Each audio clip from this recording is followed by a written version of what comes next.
Mayroon tayong ano guys dito, car washing artifact o tinatawag na portable lithium battery car wash.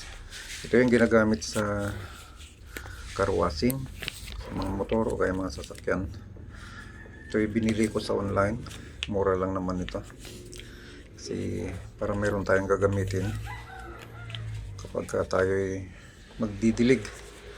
Sa ngayon kasi guys, hindi ako pwede magbuhat ng mabigat dahil mayroon akong surgery sa aking ngipin.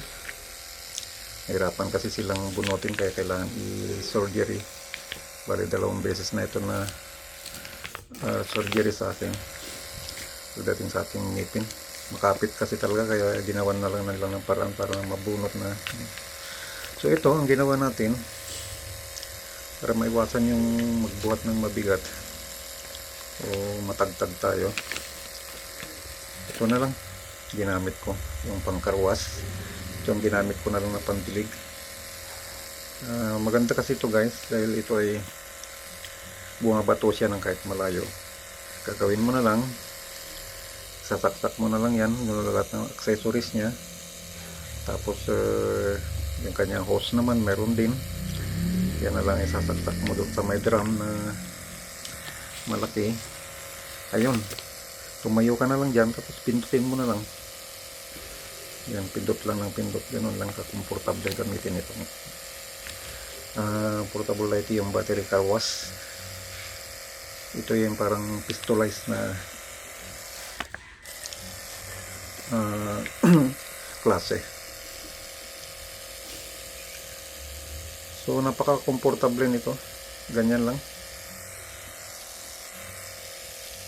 Bali ito naman merong mga accessories yan na merong malakas kung gusto mo ng malakas, meron ding mahina yung pressure nya para hindi masyadong maano yung halaman pag tinamaan.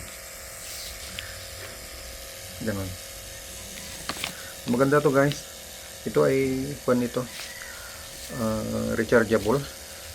Yung kanyang battery parang battery rin ng power impact yung ginagamit sa pagbaklas na mga motor o kaya ano pang dyan na babaklasin na tornilyo. Napaka-comfortable siyang gamitin. Kanina kulang-kulang 1 oras ako nagganyan, hindi pa siya naubos, marami pang laman yung kanyang baterya kaya maganda. So ito, pwede na natin gamitin ito na kahit ito na lang palagi gamitin natin para hindi tayo mahirapan. Kagaya nito, sinaksak ko lang yung hose niya doon sa drum, sinisip-sip na lang ng sinisip-sip yan.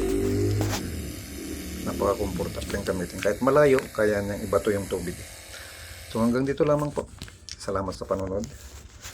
See you on my next video. Bye guys.